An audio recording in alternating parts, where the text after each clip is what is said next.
teach more. Your DKT. Whenever not sound more. Big up Wallace. Chimudo to the pain. Dirty bata demo. Yo. Dirty bata demo. Paude chimoto ndino chinja mtemo. Baridimi nene ndino manya demo. We dead. Baita siyava kumburuta. Kutaine kunewa chikususuruta. Mweyetu na yese vaipfuta. Ende zvakavanzika zvese vaikuudza. Pane madhimonika vaibatwa. Vanoita zvakaipa vaibatwa. Vanoroya vaibatwa. Pane urongwa ava vaibatwa. Vaivapo namadzibaba Jeremaya. Vainamatira munhu wese zvichifaya. Ungava une dhimoni aiwa vaitaya. Vaitokusiya life yako yakufaya. Madzibaba Jeremaya. Vainamatira munhu wese zvichifaya. Ungava une dhimoni aiwa vaitaya. Vaitokusiya life yako yakufaya. Vaitikana papakirawa. Vaikugeza kunge mvura mshawa. Iwe ndopa vairatidza chipawa. Vaitovava ende vaiva sawa.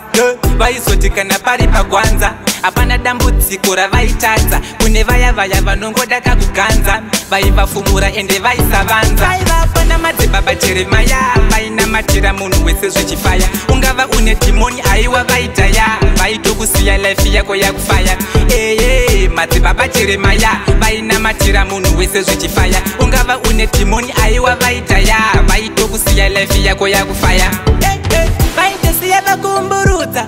Kutaine kudeva chikususurudza. Mweyetu na yese vaipfuta.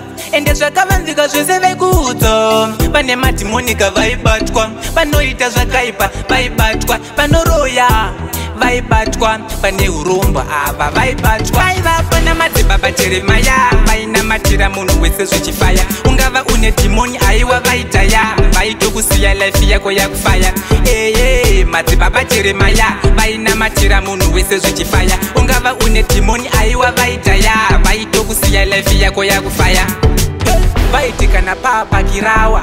Vaikugeza kunge mvura mshawa. Iwe ndopa vairatidza chipawa. Vaitovava ende vaiva sawa. Vaizotikana pari pagwanza. Hapana dambudziko ravaitadza. Kune vaya vanongoda kakuganza. Vaivafumura ende vaisavanza. Vaivapo namadzibaba Jeremaya.